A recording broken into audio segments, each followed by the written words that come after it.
What if I told you that the reason you're not the best at what you do isn't because you're not talented, but because you're doing something wrong that you're not even aware of? You see, most people think that to be the best at something, you need exceptional talent or a stroke of luck. But what if I told you that talent doesn't matter as much as you think? That many people spend years doing something they love and still fail. There's a crucial mistake that almost everyone makes. And if you don't correct it, you'll never be the best, no matter how hard you try. Imagine this. You're in a race. You're running as fast as you can, sweating, pushing through the pain, and then you look up and realize you're running in the wrong direction. Let me tell you a story. It's about a young musician who, for years, dreamed of becoming the best in the world. He practiced relentlessly, pouring hours into perfecting his technique, playing late into the night while others rested. But no matter how hard he worked, he remained average.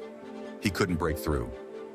One day, feeling defeated, he approached a master musician and asked for advice. The master told him something unexpected. You're focusing on the wrong things. It's not just about playing the notes perfectly. It's about how you play them. It's about your passion, your purpose, and how you engage with the music itself. This was a twist he didn't expect. He thought he needed more practice, more skill. But what he needed was a deeper connection to why he was playing music in the first place. The problem is, most of us are like this musician. We think the key to being the best is working harder, but what if working smarter, with passion and purpose, was the answer all along? It's not about doing more. It's about doing it with the right mindset. You could spend your entire life digging holes, searching for treasure, and never find it, because you never stop to ask yourself, am I digging in the right place? So how do you find the right place? It starts with knowing your why. Most people chase success for the wrong reasons: money, fame, validation. But those things are like sand slipping through your fingers. They don't last and they don't satisfy. When you have a strong reason for doing something, you're unstoppable. Your why becomes your fuel. Think about this. Elon Musk didn't create Tesla for fame or fortune. He did it because he wanted to revolutionize the way we think about energy and transportation. That's why, even when he was close to bankruptcy, he kept pushing forward. Because he wasn't driven by the paycheck. He was driven by a purpose that was bigger than himself. But here's the twist. Purpose alone isn't enough. You can have passion, but if you're not focusing on yourself and growing as a person, you'll still fall short.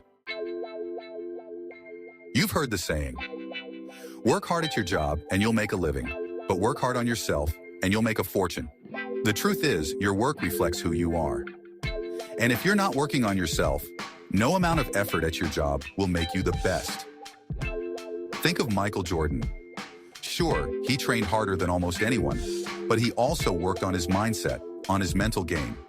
That's what gave him the edge. He knew that being the best required not just physical skill, but mental resilience, emotional control, and the ability to push through failure. But even that's not enough. There's another piece to this puzzle that most people overlook. Deep practice. Practice deeply. Here's where things get real. You can have all the passion and purpose in the world, but if you're not practicing the right way, you'll never get there. There's a concept called deep practice, and it's what separates the best from the rest. It's not just about doing something over and over. It's about breaking it down, analyzing it, and improving each time. Let's add another layer here. Neuroscience shows that deep practice rewires your brain. When you engage in deep, focused practice, you're actually building new neural pathways that make learning more efficient. This is why experts in any field, whether it's athletics, art, or business, seem to improve faster than the average person. They aren't just practicing, they're practicing deeply, pushing themselves beyond their limits. Michael Phelps, the most decorated Olympian of all time, didn't become a champion by swimming laps mindlessly. He practiced deeply. He analyzed every stroke, every turn, and pushed through the pain, even when he felt like giving up. So, if you want to be the best, you need to not only practice, but practice in a way that challenges you to grow. But here's the catch. You're going to have to face challenges that will push you beyond your limits. Challenge yourself. To grow, you must be willing to step outside your comfort zone. Challenges are the gateway to becoming extraordinary. If you're not challenging yourself, you're not growing. Most people shy away from tough situations, but here's the twist. What doesn't kill you really does make you stronger. Take on the responsibilities that scare you, tackle the projects you don't feel ready for, and push yourself into the unknown. Research shows that when we face discomfort and uncertainty, our brains go into survival mode, triggering growth in new ways. This is where breakthroughs happen. But what happens when you face setbacks? What if everything goes wrong? Build resilience. You need to understand that failure isn't the opposite of success.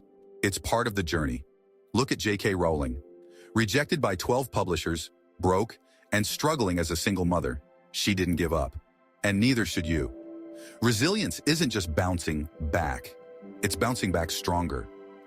You'll face rejection, setbacks, and failure. But every time you get up, you become tougher, more prepared for the next challenge. This is where emotional intelligence comes in. It's not just about bouncing back. It's about understanding how setbacks affect you emotionally and mentally, and using that understanding to fuel your forward motion. But there's still one final piece to the puzzle that will set you apart. You've come this far, but now it's time for the real payoff. The final piece to being the best. So, how does this story end? The young musician from earlier, the one who practiced relentlessly but still wasn't great. Once he learned to connect with his purpose and engage deeply in practice, his playing changed. He stopped trying to be the best and started focusing on becoming the best version of himself. And that's the secret. It's not about being the best.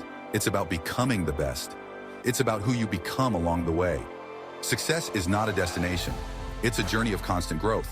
When you focus on growth, on resilience, on deep practice, and on why you're doing it all, something amazing happens. You don't just reach your goals, you surpass them. Being the best isn't something you achieve once. It's something you work on every day. In conclusion, so here's what I want you to do next. Stop trying to be the best in the traditional sense and start focusing on becoming the best version of yourself. Take this journey seriously because it's not just about success. It's about becoming someone extraordinary along the way.